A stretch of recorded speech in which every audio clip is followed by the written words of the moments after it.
Chapter 25 Authorship. Who wrote this?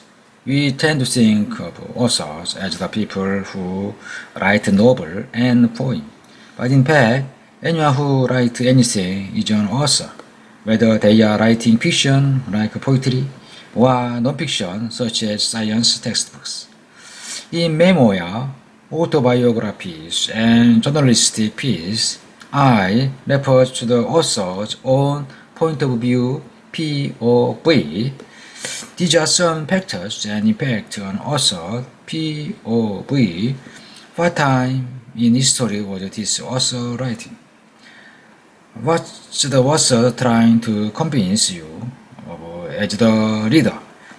What event in the upbringing and personal life influenced their writing style and the evidence they chose to include? An author always has a unique perspective and purpose. It's your job to figure out what it is. Author background and perspective. Just like in fiction, an author's biographical background can affect the way he or she writes non-fiction. An author's biographical background, his or her life story, culture, historical time, location, experience, etc. affects his or her perspective and writing, even when writing about facts. Example, compare these two passages about riverboat, one by Maxim Gorky, who was born in Russia in 1868, and one by Mark Twain, who was born in America in 1835. From On a River Steamer by Maxim Gorky, 1923, the water of the river was smooth and dull silver of tint. Also, so barely perceptible was the current that it seemed to be almost stagnant under the mist of the noontide heat, and only by the change in the aspect of the banks could one realize how quietly and evenly the river was carrying on its surface the old yellow-hulled steamer with a white-rimmed funnel, and also the clumsy barge which was being towed in her wake. Dreamily did the float of the paddle wheels slap the water under the planks of the deck. The engine toiled without ceasing. Steam hissed and panted. An interval the engine room bell jarred upon the car. That interval also the tiller changed slid to and fro with a dull, rattling sound. Yet, owing to the somnolent stillness settled upon the river, this sound escaped, failed to catch one's attention.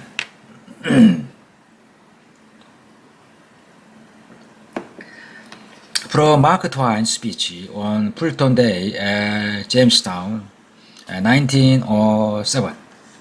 You probably do not know a great deal about that boat. It was the most important steamboat in the world. It was there and saw it. Admiral Harrington was there at the time. It need not surprise you, for he is not as old as he looks. The little boat was interesting in every way. The size of it, you see, the first and the most important detail is the length, then the breadth, and then the depth, then her tonnage. You know nothing about the boat until you know two more things, her speed and her tonnage. We know the speed she made. She made 4 miles, and sometimes 5 miles. Now come to the tonnage of the boat. Tonnage of a boat means the amount of the displacement. Displacement means the amount of water a vessel can shove in a day. Both writers are writing about steamboat, but they're writing from opposite side of the world. Their perspective create different texts. Koroki. Focus on the river around the boat. Describe his sensory experience. Doesn't find the boat very interesting. Fine. Focus on the boat. Describe the dimension and the technical abilities of the boat. Say it's the most important boat in the world. Were the steamboat Koroki and Twine described really that different? Probably not. Koroki and Taiwan were different, so they saw the boat differently. Koroki had just lived through a very different time in Russian history, with a great deal of conflict, war, and change. It makes sense that he would focus on his surroundings, because understanding the big picture would have been important in a time of conflict. Or, one could argue that he focused on nature because it was omni-constant in a time of great change. But Twine was writing during a time in American history when new technology was introducing big change to the world. It makes sense that he would focus on the technological details of the boat, because at the time the whole country was interested in new technology and everything is themed to promise for the future. What's the author's purpose? Every author writes with a purpose in mind. The reason an author sat down to write in the first place. To understand a piece of writing, we must think about the author's purpose. In some non-fiction writing, like opinion pieces, it's an established fact that the authors have a purpose and are trying to convince the readers of something. When analyzing an author's purpose, ask, does the author want PIE? Does the author want persuade, inform, or entertain? Example, Don't Vote for Joe Jerome by Alanade, mayoral candidate. My Brother Should Not Be Mayor by Suji Jerome. The first headline announced Don't vote for Joe Jerome. However, the byline says it was written by Joe Jerome, opponent. The second headline states My Brother Should Not Be Mayor. However, the byline says Joe Jerome's sister, Suji Jerome, wrote it. In both these cases, the biography of the writer affects how she wrote the article and how you read the article. Byline tells you who is the author of an article. It would be easy to see that Joe Jerome's opponent isn't just trying to inform you of the issue, he wants to win. That affects his perspective and the way he tells the story. He's more likely to highlight bad things about Joe and leave out Joe's good quality. On the other hand, you might assume that Joe Jerome's sister would be on his side. She could have a lot of reasons for not wanting him to be mayor. Maybe she knows his will, and she's trying to protect his health. Maybe she's jealous and doesn't want to see him succeed. Or maybe she simply thinks he would be a terrible mayor. The reader would have to remember that his or her point of view is also a personal perspective and may have more to do with personal opinions than with politics. Besides, persuasive writing, most types of non-fiction writing are meant to be written as objectively as possible.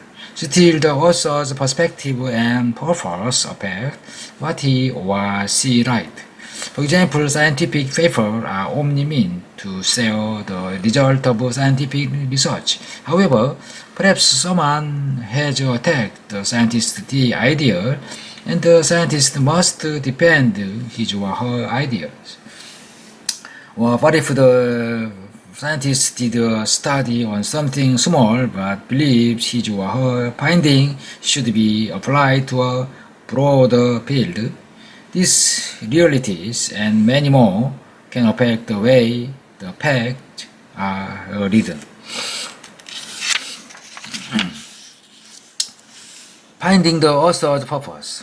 How do we figure out the author's purpose? Sometimes they will come right out and tell us. Example. The purpose of this paper is to show that the calculations that Dr. Zhivago published last year were incomplete. However, most writers don't come right out and say what they mean. We can figure it out for ourselves by looking at the detail that a writer chooses to concentrate on and the details he or she chooses to omit. For example, if a scientific article does nothing but attack the ideas of another scientist, we can deduce that the author wants everyone to know that the other scientist was wrong. We can also deduce by the author's lack of new discoveries that perhaps the author hasn't had any recent breakthroughs in his or her own lab. Example, Patrick Haley made the following speech on March 23rd, 1775 at St. John Church in Richmond, Virginia, shortly before the American Revolution began. Gentlemen may cry, peace, peace, but there is no peace. The war is actually begun. The next gale that swept from the north will bring to our ear the clash of resounding arms. Our brethren are already in the field. Why stand we here idle? What did the gentlemen wish? What would they have? Is life so dear, so peace,